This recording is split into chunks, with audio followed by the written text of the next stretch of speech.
Hola bestinya kita Ani. Besti, seperti yang disebut Nikita, vonis bukanlah akhir dari segalanya. Seperti diketahui perihal banding Nikita atas vonisnya memang cukup menjadi sorotan. Secara sebagian ada yang khawatir atas keputusan Nikita tersebut, sebagian lagi ada yang setuju. Seperti salah satunya netizen S Cendol yang dalam unggahan video di akun TikToknya membahas tanggapannya terkait banding Nikita dalam kasusnya tersebut. Namun ada yang unik, di mana dalam video bahasannya tersebut netizen S Cendol diduga seraya sambil menyentil Zanzabella. Hal itu diduga dari adanya dugaan cuplikan gambar mirip Zanzabella dalam videonya. Gak cuma itu aja, netizen S Cendol pun setelah menampilkan cuplikan video mirip Zanzabella juga seraya mewarning untuk jangan mau dibodohi.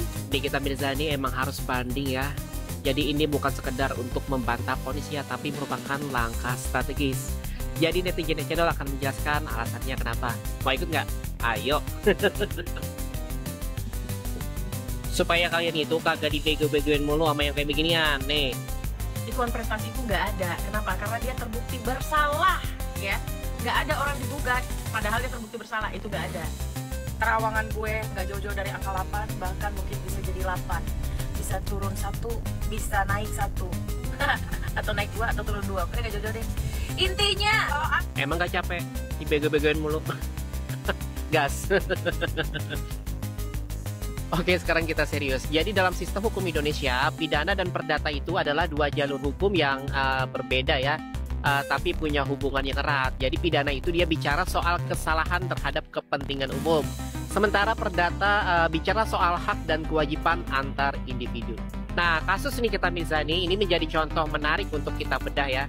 Dia divonis dengan 4 tahun penjara dan denda 1 miliar karena dinilai bersalah melakukan pelanggaran pasal 27B ya, ayat 2 Undang-Undang ITE. Tapi di sisi lain Nikita Mirzani kan juga menggugat Reza Gladys ya secara perdata atas dasar perbuatan melawan hukum. Nah, sekarang muncullah pertanyaan dari sahabat channel ya, apakah gugatan perdata Nikita Mirzani otomatis gugur setelah ada putusan pidana ya yang menyatakan Nikita Mirzani bersalah? Jawabannya tidak otomatis gugur. Kenapa? Karena dalam asas hukum acara kita ya, putusan pidana itu baru mengikat perkara perdata setelah berkekuatan hukum tetap atau disebut dengan inkrah. Nah, selama masih ada upaya hukum seperti misalnya banding, kasasi, atau peninjauan kembali ya, maka status bersalah Nikita Mirzani sifatnya belum final. Nah, dasarnya bisa dilihat di dalam pasal 1918 KUH Perdata atau doktrin res judicata pro veritate habetur, yang berarti putusan yang sudah final itu ya dianggap benar secara hukum. Jadi kalau belum final, hakim perdata tidak bisa menjadikannya sebuah kebenaran mutlak. Ingat, hakimnya sama. Artinya dengan mengajukan banding, Nikita Mirzani itu bukan hanya memperjuangkan bebas dari pidana ya, tapi juga menjaga agar gugatan perdatanya tetap hidup dan tidak tersandera oleh putusan pidana. Karena kalau misalnya Nikita Mirzani tidak mengajukan banding sampai channel dan putusan pidananya langsung inkrah, maka konsekuensinya cukup berat ya. Di dalam petitum itu kan ada dalil yang mengatakan bahwa Reza Gladys melaporkan tanpa dasar ya, itu berpotensi gugur. Kemudian kesepakatan via WhatsApp yang diklaim Nikita Mirzani sah ya, itu bisa dianggap tidak sah karena terbukti sebagai alat pemerasan. Bahkan di dalam petitum ganti rugi miliaran rupiah itu bisa dianggap tidak berdasar ya, karena bertolak belakang dengan fakta pidana yang sudah sah dan mengikat. Tapi kalau selama banding berjalan, putusan pidana belum bisa digunakan sebagai dasar mutlak oleh hakim perdata, dan ingat, hakimnya sama. Inilah disebut dengan strategi perisai hukum atau defensive litigation strategy. Jadi menunda efek judikata ya, agar gugatan perdata masih punya ruang argumentatif. Bahkan dalam sebuah jurisprudensi Mahkamah Agung ya, Spesial disebutkan bahwa selama putusan pidana belum berkekuatan hukum tetap ya, hakim perdata tidak terikat pada fakta dalam perkara pidana. Nah, jadi langkah banding Nikita Mirzani ini bukan soal emosi, tapi soal logika hukum dan waktu. Perdata masih bisa menjawab ya hal-hal yang pidana tidak bisa sentuh, seperti kerugian ya, kerugian imaterial, kemudian penyebaran rekaman pribadi gitu ya, atau pelanggaran privasi di luar konteks perkara pidana. Dan dalam praktiknya banyak advokat yang menggunakan strategi serupa sahabat channel untuk menjaga agar kliennya tetap punya ruang pembelaan di dua sisi ya, baik di pidana maupun satunya di perdata. So, sampai channel, jadi Nikita Mirzani memang idealnya banding ya, bukan untuk sekedar membantah vonis, tapi untuk menjaga posisi hukumnya tetap hidup di dua sisi. Dalam hukum, kemenangan itu tidak hanya milik yang benar, tapi juga milik mereka yang mengerti ya, kapan harus melangkah dan bagaimana dapat memanfaatkan waktu hukum. Jadi kalau kalian mendengar berita Nikita Mirzani banding ya, jangan buru-buru mengatakan itu ngotot gitu ya. Bisa jadi itu adalah langkah paling rasional dalam menjaga ruang perdatanya. Karena di dunia hukum, waktu bisa jadi senjata yang paling tajam. Ingat, hakimnya sama. Ya Besti, Nikita melalui kuasa hukumnya Usman Lawara memang akhirnya menyebut kalau akan mengajukan banding. Dalam wawancara Zoom-nya bersama tim Ray-Ban Entertainment, Usman mengungkapkan kalau permintaan Nikita untuk banding terkait vonisnya yang sudah dijatuhkan bukan hanya soal ingin bebas, tapi menduga masih adanya kekeliruan dalam putusannya tersebut, Besti. Dan setelah 3 uang dengan Nikita, Usman pun menduga masih ada fakta persidangan yang tidak dipertimbangkan. Salah satunya adalah terkait pelapor yang awalnya tak mempermasalahkan perihal produk, namun kini disebut Usman Nikita justru didakwa bersalah karena produk. Terlebih, perihal perpindahan uang, Usman pun menyebut hal itu merupakan uang brand ambassador. Nah, keyakinan Nikita dan tim kuasa hukum kalau ia tak bersalah pun menjadi alasan Nikita untuk terus membuktikannya hingga ke pengadilan tinggi dengan menggunakan hak hukumnya, Besti. Dia mau mengajukan banding terkait dengan putusan itu karena menganggap bahwa putusan itu masih terdapat hal-hal yang sifatnya itu mengandung kekeliruan lah, kira-kira begitu ya. Nah, kekeliruan terkait putusan itu banyak. Sebenarnya kita lihat bahwa dalam proses persidangan selama ini ada fakta-fakta yang tidak dipertimbangkan oleh hakim dalam putusannya. Lalu juga kemudian ada persoalan terkait dengan aspek penerapan hukumnya salah. Dalam putusan itu menurut kami penasihat hukum ini penerapan hukum yang tercantum dalam putusan Pengadilan Jakarta Selatan itu juga mengandung kesalahan, gitu kira-kira. Dari segi fakta misalnya, kita ketahui bahwa dalam proses persidangan sebelumnya banyak fakta yang sudah terungkap ya di persidangan, misalnya soal bahwa ini adalah bukan persoalan skincare, tapi kemudian ya oleh majelis hakim itu menyatakan bahwa Nikita itu bersalah karena telah memiliki 3 buah gambar glowing poster cell atau DNA salmon itu dan 1 gambar pembelian nota. Nah, ini kan sudah menyimpang dari fakta itu sendiri ya, bahwa dalam persidangan sebelumnya pelapor dalam hal ini Reza Gledis bersama 3 orang saksi lainnya mengatakan bahwa tidak ada persoalan dengan skincare gitu lah. Kalau tidak ada persoalan dengan skincare, lalu pertanyaannya kenapa kok dia diputus bersalah karena berkaitan dengan skincare ya. Nah, inilah fakta-fakta yang tidak pernah dipertimbangkan oleh majelis hakim dalam putusannya ya. Yang kedua juga soal adanya pengakuan dari pelapor itu sendiri ya, berpindahnya uang dari pelapor Reza Gledis kepada saksi Ismail Marzuki itu adalah berpindah karena adanya kesepakatan. Nah, ini yang terus kemudian tidak dipertimbangkan juga oleh majelis hakim. Kemana fakta itu? Kita bersidang ini berbulan-bulan, hampir kurang lebih 8 bulan kita bersidang, tapi fakta-fakta itu kemana gitu? Kenapa tidak dipertimbangkan dalam sebuah keputusan? Ya. Lalu yang ketiga juga soal bagaimana bukti-bukti yang kami ajukan di persidangan sama sekali tidak dipertimbangkan oleh hakim dalam putusannya ya. Misalnya berkenaan dengan uang 4 miliar yang disebut sebagai uang yang berpindah, padahal uang itu adalah uang hasil kerja dari brand ambassador Nikita dan Dr. Oki, dan itu kita buktikan di persidangan gitu. Nah, tapi kemudian dalam putusannya majelis hakim tidak mempertimbangkan fakta-fakta tersebut, seolah mengabaikan apa yang sudah kita ungkap dalam persidangan ini gitu. Nah, sehingga dianggap bahwa itu tidak pernah ada. Nah, inilah sebuah kekeliruan yang diperlihatkan oleh majelis hakim dalam putusannya.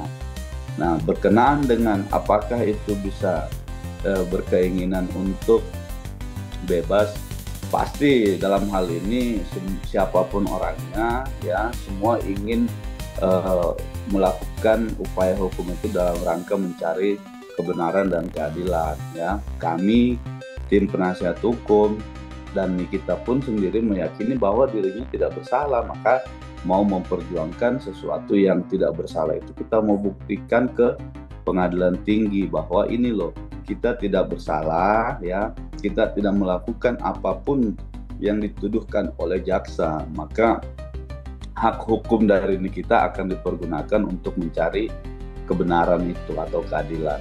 Ya Besti, setelah sidang vonis kini terbitlah perihal banding yang membuat warganet begitu penasaran, bahkan khawatir dengan langkah Nikita tersebut. Termasuk selebgram Miss Gosip dan juga Satria Mulia yang justru seraya khawatir dengan keputusan Nikita tersebut. Di mana Satria Mulia dalam ketakutannya menduga bila Nikita banding, hal itu diduga Satria akan membuat Nikita mendapat vonis yang lebih berat karena ia menduga adanya strategi. Sementara Miss Gosip dalam tanggapannya juga mengkhawatirkan keputusan Nikita banding lantaran menduga karena banding Nikita itu diduga merupakan keinginan dari lawannya hingga membuat Miss Gosip takut Nikita dapat vonis yang justru lebih berat. Tadi sih saya prediksi itu 8 tahun tuntut vonisnya, di dalamnya 4 tahun kurang 8 bulan. Ternyata ini malah vonisnya 4 tahun dan di dalamnya ya berarti 2 tahun 3 bulan dikurang 8 bulan. Tapi nanti banding kita nggak tahu lagi. Makanya saya bilang apakah ini strategi hakim supaya hakim kelihatan memvonis ringan. Ternyata setelah banding hakim punya seperti alibi, ya udah lu gua hukum berat karena bukan gue, karena banding JPU gitu. Jadi persepsi, asumsi, diduga gitu. Kadang kan gini, kalau dalam hukum itu kita nggak seperti saya bilang bolak-balik kan, tidak hanya dari praktek dan teori kan, tapi bisa pakai hati dan batin dan baper-baperan, namanya kita manusia kan. Jadi bisa jadi seperti itu. Kalau misalnya kayak kemarin aja JPU Dona nggak mau salaman, itu kan mungkin dia tersinggung selama ini kan. Jadi kalau menurut saya bisa jadi nanti JPU ajukan banding semaksimal-maksimalnya begitu. Jadi takutnya sih di situ aja begitu. Jadi tetap pokoknya sebelum putusan setelah banding dari JPU, saya belum tenang juga gitu. Saya ngarepin Niki jangan banding. Oke, legowo, jalani. Karena ya 2-3 kali lebaran nggak terasa lah kan. Insya Allah umur masih panjang. Kedua, setelah ini Niki keluar negeri aja. Karena kalau luar negeri cari kerja yang halal, nggak ada yang julid ya kan. Jadi hari ini Miss Gosip ingin menanggapi ya perihal PH-nya Nikita Mirzani mengajukan banding. Itu sangat horor ya. Ya seharusnya PH-nya Nikita Mirzani itu tidak perlu mengajukan banding karena apa? Itu adalah harapan dari sang pelapor ya, bahwa Nikita Mirzani akan mengajukan banding, di mana ketika Nikita Mirzani mengajukan banding, hakim so pasti tidak akan mengabulkannya. Tetapi ketika JPU mengajukan banding, hakim mengabulkannya, Nikita Mirzani bisa melakukan kasasi untuk mempertahankan hukuman yang divonis oleh sang hakim ke Mahkamah Agung. Intinya Nikita Mirzani bisa bebas di tahun depan. Tetapi ketika PH-nya Nikita Mirzani mengajukan banding, kemungkinan besar Nikita Mirzani akan divonis di 7 ataupun 8 tahun ke depannya. Sangat mengerikan sekali loh. Miss Gosip harapkan supaya PH-nya Nikita Mirzani tidak mengajukan banding. Itu aja sih. Wadidaw. Nah Besti, kalau keputusan Nikita untuk akhirnya mengajukan banding sempat diduga membuat sebagian pendukungnya khawatir, lalu bagaimana dengan tim kuasa hukum Nikita? Apakah tim penasihat hukum juga meyakini keputusan Nikita untuk banding bisa membuat Nikita akan mendapatkan keringanan hukuman atau bebas? Bang, artinya kalau banding ini tidak berjalan mulus, gimana Bang? Apakah akan lebih dari 4 tahun nanti Bang ke depannya? Oh, kalau itu saya nggak bisa jawab. Itu kalau saya kan nggak tahu. Namanya kita cuma berusaha mencari kebenaran itu ya ada koridornya, ada langkahnya sudah disiapkan melalui pengadilan tinggi. berapapun misalnya dalam putusan berikutnya, ya kan ada 3, normatifnya ada 3. Yang pertama, kalau kita ngajukan banding berarti bisa terjadi kemungkinan putusan itu tetap, ya. Bisa terjadi kemungkinan putusan itu naik, bisa terjadi kemungkinan putusan itu turun, ya. Nah, ini kan semua kemungkinan ini normatif. Ini kalau kita berbicara bagaimana kemudian kalau misalnya itu maka justru akan memberatkan, ya. Nah, kalau itu saya tidak bisa jawab. Pertanyaan berikutnya, bagaimana kalau itu malah membebaskan kita upaya hukum ini? Kan tidak ada bisa juga yang jawab gitu. Nah, makanya kita cuman sekedar berusaha bagaimana caranya menggunakan hak hukum daripada kita ini untuk mencari keadilan itu sendiri gitu. Tapi Bang, kalau misalnya dari Abang sendiri ya, seberapa persen atau seberapa yakin sih Bang bisa banding ini bisa meringankan Nikita Mirzani, Bang? Dari keyakinan saya insya Allah 100% lah. Kalau keyakinan saya dan tim 100% insya Allah. Dari segi? Ya dari segi hukumnya segala macam, dari segi hukum formilnya, hukum materialnya. Kan saya berkali-kali sampaikan ke media. Saya bilang gini, kalau sekarang ya, oke lah sekarang saya mau pakai putusan itu, putusan hakim ya sebagai batu ujinya, ya saya bilang gitu. Nah, batu ujinya adalah bahwa Nikita dinyatakan bersalah melanggar pasal 27B junto pasal 45, ya. Nah, pasal itu kalau dikaitkan dengan hukum formilnya berarti itu masuknya delik aduan, karena disebutkan akibat dari perbuatannya Nikita itu telah merugikan sebuah produk skincare, ya sebut namanya glowing booster cell atau DNA salmon. Oke. Nah, sekarang hukum formilnya coba kita tarik mundur ke belakang. Siapa pemilik dari glowing booster cell itu? Siapa yang berhak secara hukum ya melakukan upaya hukum terhadap adanya pelanggaran terkait dengan glowing booster cell itu? Yang berhak itu adalah secara hukum itu yang paling berhak adalah direksi dari perusahaan itu atau direktur utama. Nah, kalau misalnya dikatakan Reza Gladys ya telah menjadi korban dalam kasus ini karena kita memiliki 3 buah gambar itu, maka pertanyaan hukumnya, apakah Reza Gladys ini secara hukum berhak ya bertindak untuk dan atas nama perusahaan atas pemilik glowing booster itu? Kan dia secara hukum tidak berhak. Nah, itulah yang nanti juga akan kita paparkan atau kita uraikan argumentasi hukum dalam memori banding nanti gitu. Ya Besti, babak baru kayaknya emang tengah disiapkan Nikita dalam episode bandingnya. Semoga semua sudah dipertimbangkan ya Besti. Dari kalian, apa nih harapan dan doanya? Jangan lupa like, subscribe, comment, and share biar bisa dapetin video berita kece lainnya cuma di Kata Ani Besti.